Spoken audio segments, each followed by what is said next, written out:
তো হ্যালো বন্ধুরা, চলে এলাম আজকে গুরুত্বপূর্ণ একটি আপডেট খবর নিয়ে। তার কারণ আর রাত পোহালেই কিন্তু আসতে চলেছে ঝড়, কালবৈশাখী ঝড় আর মতো বৃষ্টি, শিলাবৃষ্টি।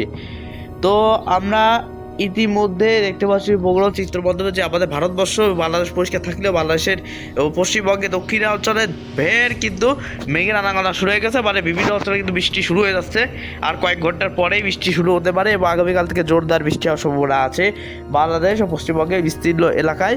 মানে যেমন দক্ষিণাঞ্চল খুলনা বিভাগে সব জায়গায় হওয়ার সম্ভাবনা আছে, এবং রাজশাহী, মেহেরপুর এবং পশ্চিমবঙ্গের যেমন আছে বর্ধমান, কৃষ্ণনগর, তারপর আছে চন্দ্রকোনা, এইসব জায়গায় কিন্তু বৃষ্টির সম্ভাবনা আছে, দক্ষিণ দিনাজপুর, মালদায়।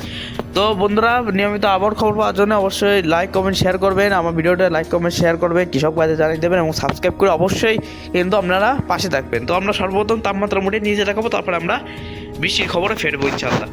তো সর্বপ্রথম আমরা আজ দুপুর 2টার দিকে দেখতে পাচ্ছি তাপমাত্রা উত্তর অঞ্চলে বলে দিই, রংপুর বিভাগে সব জায়গায় 30°C, এবং রাজশাহী সব জায়গায় 31°C, এবং ময়মনসিংহ বিভাগে সব জায়গায় 30°C, সিলেটের বিভাগে সব জায়গায় 31°C, 32°C থাকে, ঢাকার সব জায়গায়, খুলনা বিভাগে সব জায়গায় থাকছে 30°C। হ্যাঁ, বরিশাল, কুমিল্লা সব 30 থেকে 29, এবং বরগুনা 28, লগদ্দ, রাঙামাটি, খাগড়াছড়ি 30°, এবং চট্টগ্রাম 29°C, এবং কক্সবাজার থাকছে 27°C।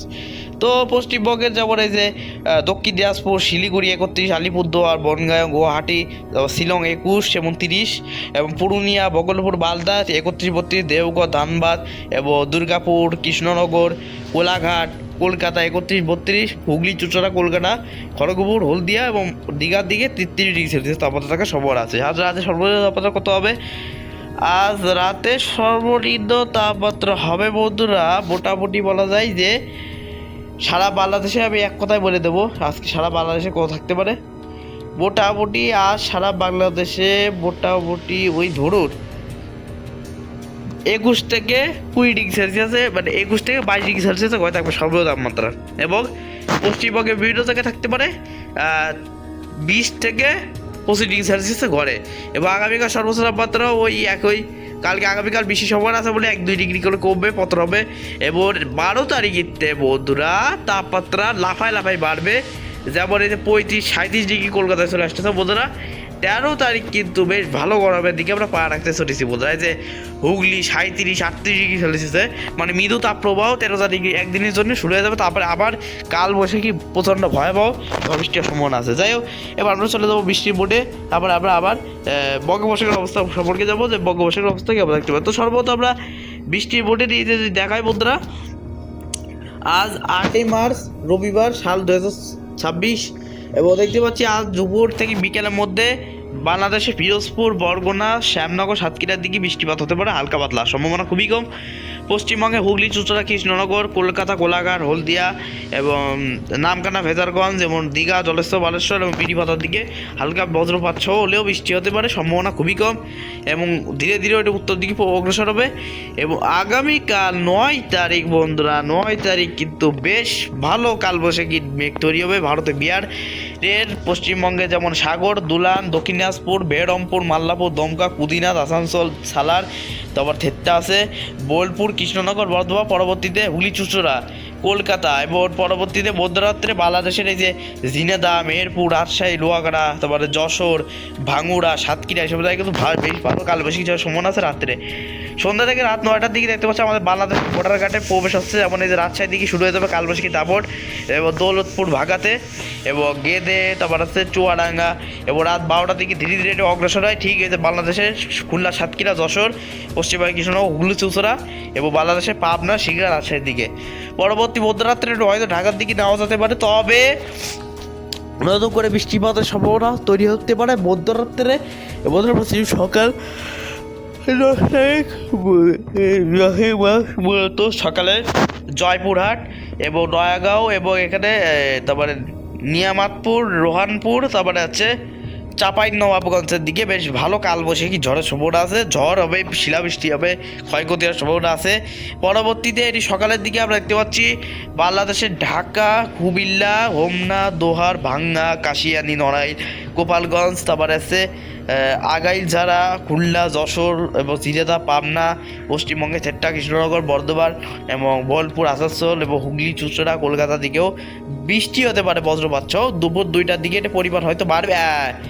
দুপুর 2টার দিকে বাংলাদেশে খুব বিস্তৃত জায়গা জুড়ে ভয়াবহ কালবৈশাখী শহর আছে বোধ হয়। হ্যাঁ দেখুন, যশোর, নড়াইল, কাশিয়ারি, মাদারীপুর, তারপরে আগলচড়া, বুলাদি, লক্ষ্মীপুর, তারপর আছে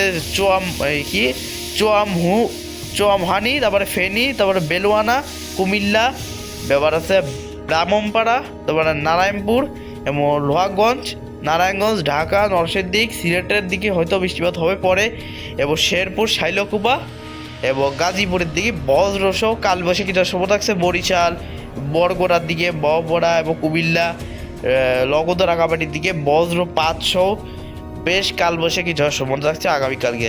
এতে করে এই এলাকা জুড়ে কিন্তু বজ্রপাত সহ কালবৈশাখী ঝড় হতে পারে। ঝড়ের বাতাস মিনিমাম থাকতে পারে 70+, হয়তো 70 কম হতে পারে, আবার 70 বেশি হতে পারে, বড় যাচ্ছে না হিসাব করে। এবার পরবর্তীতে এটি আস্তে আস্তে পশ্চিমবঙ্গের দিকে ছড়াতে পারে।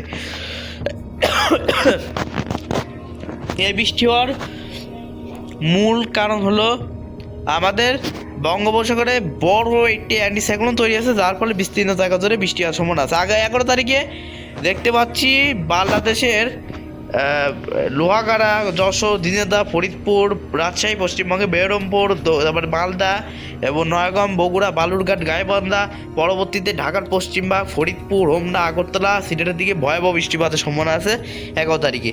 12 তারিখেও বৃষ্টিপাতের সম্ভাবনা আছে সেই একই এলাকা জুড়ে। 14 তারিখেও সেম, পরিবর্তন নেই। 15 তারিখেও সেম, উত্তরাঞ্চলে গুয়াহাটি, গোয়ালপাড়া এসব জায়গায় বৃষ্টিপাত হতে পারে, সিলেট, শিলচর।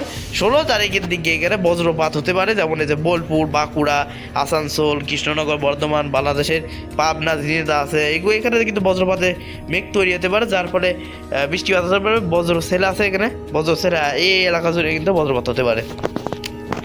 পরবর্তীতে বিকেলে বা রাত্রের দিকে মোটামুটি ওই দিকে ঢাকার দিকে চলে যাওয়ার সম্ভাবনা আছে, যশোর, খুলনার দিকে হয়ে যেতে পারে। 17 তারিখে বেশ কালবৈশাখী ঝড় হতে পারে। কেবল যে বাংলাদেশের ঢাকা, খুলনা, বরিশাল, ফরিদপুর, লক্ষ্মীপুর, চট্টগ্রাম, কুমিল্লা এবং গোয়ালমারা এবং ত্রিপুরা, আগরতলা, আমবাসা, আমারপুর এবং পশ্চিমবঙ্গে কলকাতা, হুগলি, চুঁচুড়া, ডায়মন্ড হারবার, বিড়িপাতা, জলেশ্বর, বালেশ্বর, বর্ধমান, পুরুলিয়া, বাঁকুড়ার দিকে বেশ কালবৈশাখী ঝড় সম্ভাবনা থাকছে। 18 তারিখেও সেম, পরিবর্তন নেই। 18 তারিখে একটু কম হবে, 19 তারিখের দিকে একটু কম হবে, 20 তারিখের দিকেও হওয়ার সম্ভাবনা নেই, একেবারে ফাঁকা। 21 তারিখে ঈদের সময়, প্রথম ঈদের দিন কিন্তু মাটি করার জন্য কালবৈশাখী ঝড় হতে পারে, যেমন যে লোহাগাড়া, যশোর বা এবং পশ্চিমবঙ্গে থেট্টা, বেরমপুর, সালার, বোলপুর, যাই হোক বৃষ্টিপাত আসতেছে, কালবৈশাখী ঝড় আসতেছে, পূর্ব প্রস্তুতি নিয়ে রাখুন। এবং এই আপডেটের 1000% পরিবর্তন হবে, অবশ্যই জানিয়ে দেবো ইনশাল্লাহ। বঙ্গোপসাগরের অবস্থা দেখিনি, বঙ্গোপসাগরের অবস্থা মোটামুটি আর কোনো ঘূর্ণিঝড়ের সম্ভাবনা নেই এই পাশে, এবং অ্যান্টিসাইক্লোন বড় আকারে সক্রিয় হয়েছে। এই অ্যান্টিসাইক্লোন আর সরার সম্ভাবনা নেই পরবর্তীতে। তো এই ছিল আজকে গুরুত্বপূর্ণ আবহাওয়ার খবর, এবং এখন বিদায় দিচ্ছি। আগামীকালকে রাত্রের মধ্যে একটা গুরুত্বপূর্ণ খবরের মাধ্যমে জানিয়ে দেবো তাই কখন বৃষ্টি আসছে। ধন্যবাদ।